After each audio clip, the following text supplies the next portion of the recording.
The Fall of Dick Fuld, Wall Street's Last Emperor. March 2009, a luxury gym in Greenwich, Connecticut. Dick Fuld, former CEO of Lehman Brothers, is on the treadmill when another member recognizes him. The man walks over and, without warning, punches Fuld in the face. Fuld stumbles, bloodied. Security rushes in. The attacker is escorted out. He never presses charges. Neither does Fuld. Because what would he say? That he's the man who destroyed 158 years of history, vaporized $639 billion in assets, cost 25,000 people their jobs, and triggered the worst financial crisis since the Great Depression? Some wounds you take in silence. But here's what most people don't understand about Dick Fuld. He wasn't a villain in a movie. He wasn't rubbing his hands together plotting to destroy the economy. He was something far more dangerous. A true believer.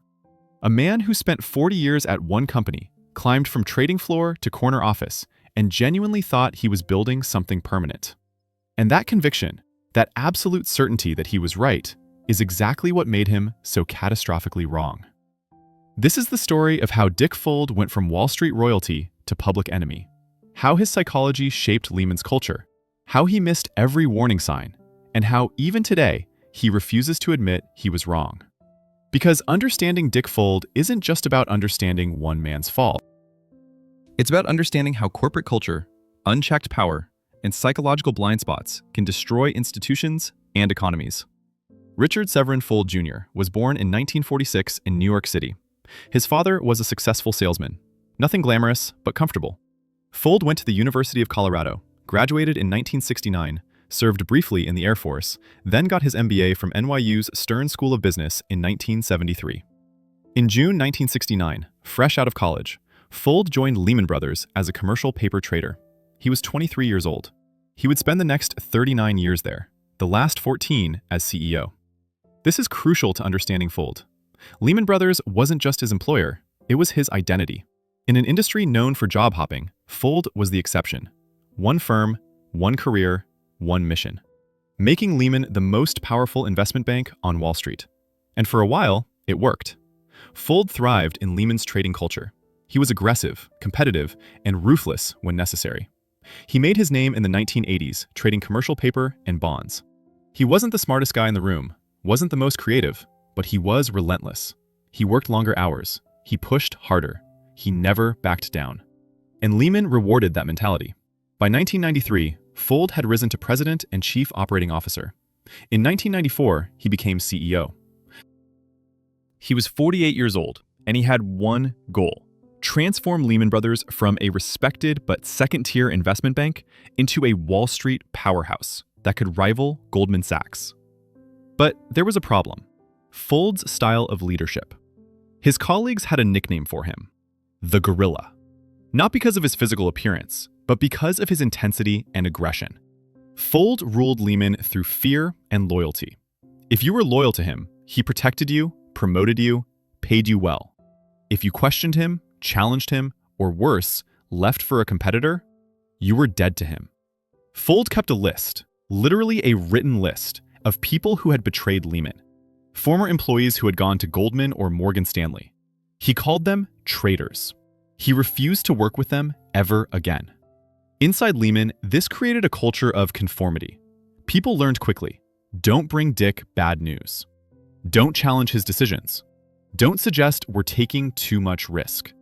Because Fuld didn't want debate. He wanted execution. And the executives who thrived under Fuld were the ones who told him what he wanted to hear. Joe Gregory, Lehman's president, was Fuld's closest ally. Gregory was charismatic, where Fuld was intimidating. He was the good cop to Fuld's bad cop. But Gregory was also a yes man.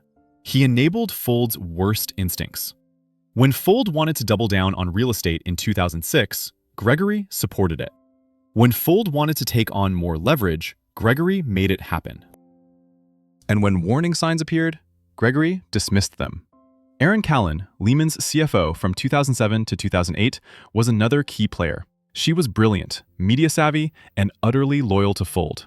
In March 2008, when Bear Stearns collapsed and analysts started questioning Lehman's exposure to subprime mortgages, Callan went on CNBC and assured everyone Lehman was fine. She cited strong earnings, solid capital ratios, and disciplined risk management. She was wrong on all counts. But she believed what she was saying, because that's what Fuld's culture demanded: optimism, confidence, denial. By 2005, Lehman Brothers was making record profits. Net income hit $3.3 billion. In 2006, $4 billion. Fuld himself was earning over $40 million annually. He was one of the highest paid CEOs on Wall Street. And he believed he deserved every penny, because he had transformed Lehman into a Wall Street giant. But those profits were built on a foundation of sand. Lehman had gone all in on real estate. Mortgages, mortgage-backed securities, commercial real estate loans, everything. By 2007, Lehman had over $85 billion in real estate assets on its books, and much of it was subprime garbage. Loans to people who couldn't afford to repay, packaged into securities and rated AAA by agencies that didn't do their jobs. Fuld didn't see the danger because he didn't want to see it. He had built his career on confidence and conviction. Admitting that Lehman had made a massive bet on a housing bubble would mean admitting he was wrong. And Dick Fuld didn't do wrong. In 2006, the warning signs started appearing. Home prices peaked and began falling. Subprime borrowers started defaulting. Inside Lehman, risk managers began raising concerns. One risk officer, Madeline Antonczyk, warned senior management that Lehman's leverage was too high and its real estate exposure too concentrated.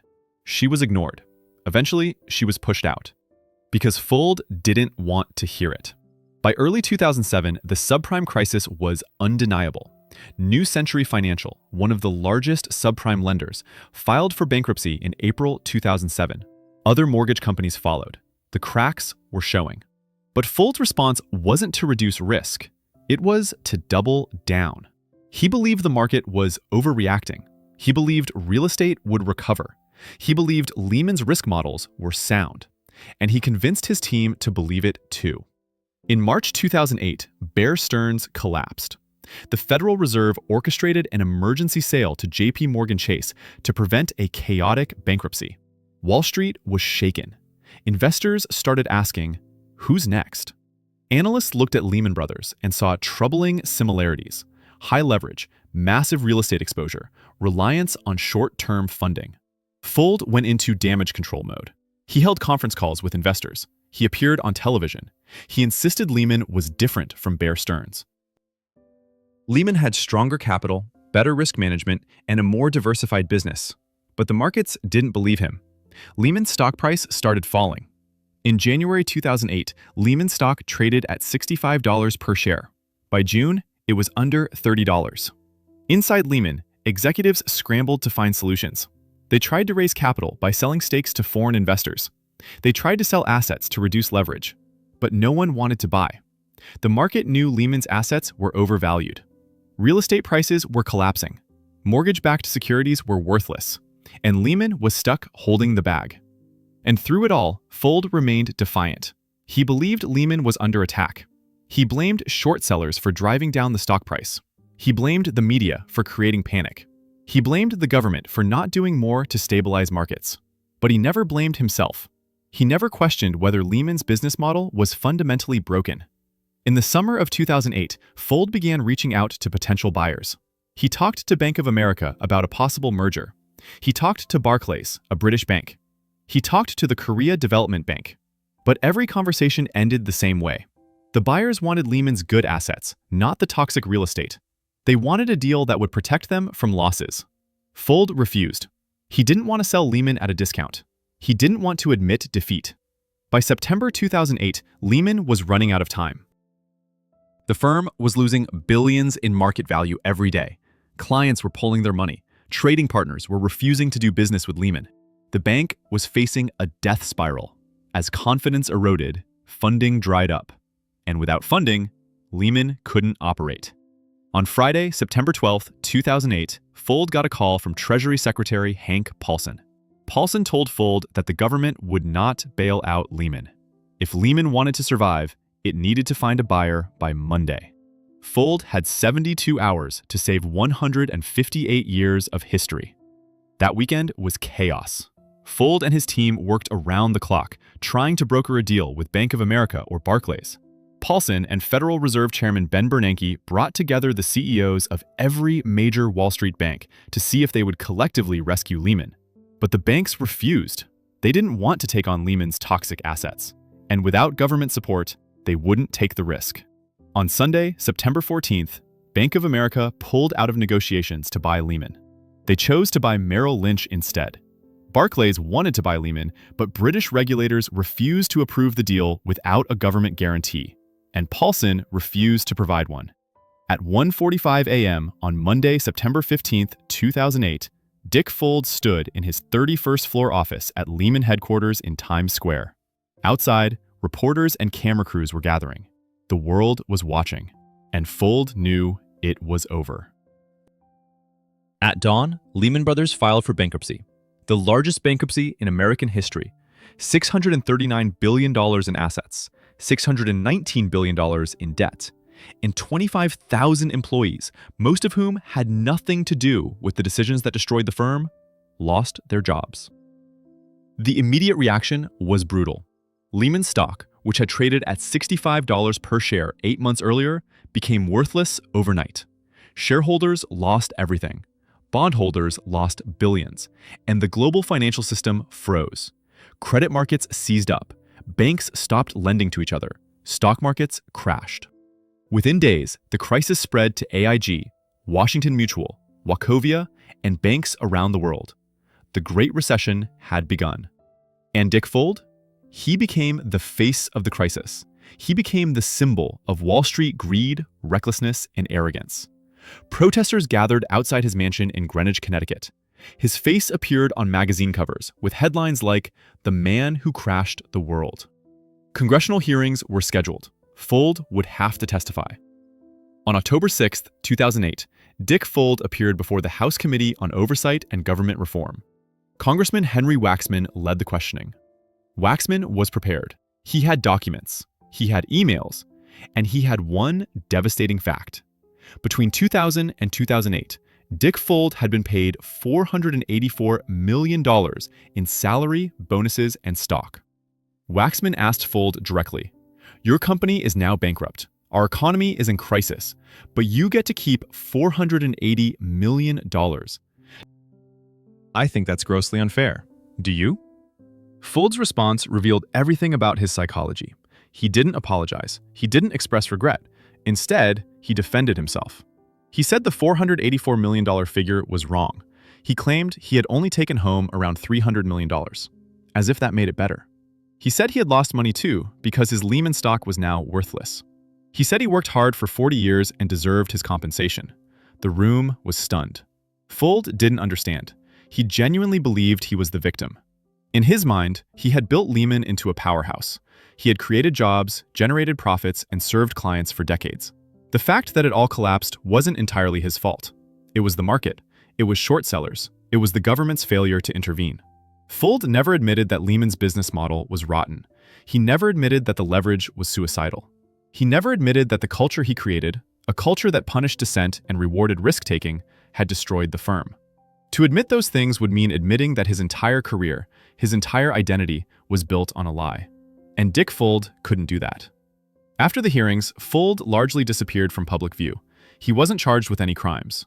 The prosecutors investigated Lehman's accounting practices, particularly the use of Repo 105 to temporarily remove assets from the balance sheet before quarterly reports. But they couldn't prove criminal intent. Fuld claimed he didn't know about Repo 105, even though it happened under his watch. And without proof that he knowingly committed fraud, there was no case. So Fuld walked away. He kept most of his fortune. He lost money on Lehman stock, yes, but he still had hundreds of millions in cash and other assets. He bought a modest art gallery in Sun Valley, Idaho, and tried to stay out of the spotlight, but his reputation was destroyed. He couldn't show his face in Manhattan without being recognized, glared at, sometimes confronted.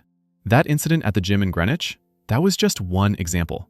Fuld became a pariah. Friends distanced themselves. Colleagues who had once praised him now refused to defend him. Even his own family struggled with the backlash. His wife Kathleen reportedly faced hostility at social events. His children dealt with the stigma of their father's name. And yet, even today, Fuld refuses to fully accept responsibility. In rare interviews, he still blames external factors. The government's decision not to rescue Lehman, the failure of regulators to control short selling, the panic that spread through markets. He frames himself as a tragic figure, a man who built something great only to watch it destroyed by forces beyond his control. But here's the truth that Fuld will never acknowledge. Lehman Brothers didn't fail because of bad luck or external shocks. It failed because of the culture Dick Fuld created. A culture where loyalty mattered more than truth, where optimism was mandatory and skepticism was punished, where risk managers were ignored and yes men were promoted, where leverage was celebrated as genius until it became catastrophic. Dick Fuld spent 40 years at Lehman Brothers. He dedicated his entire career to building the firm.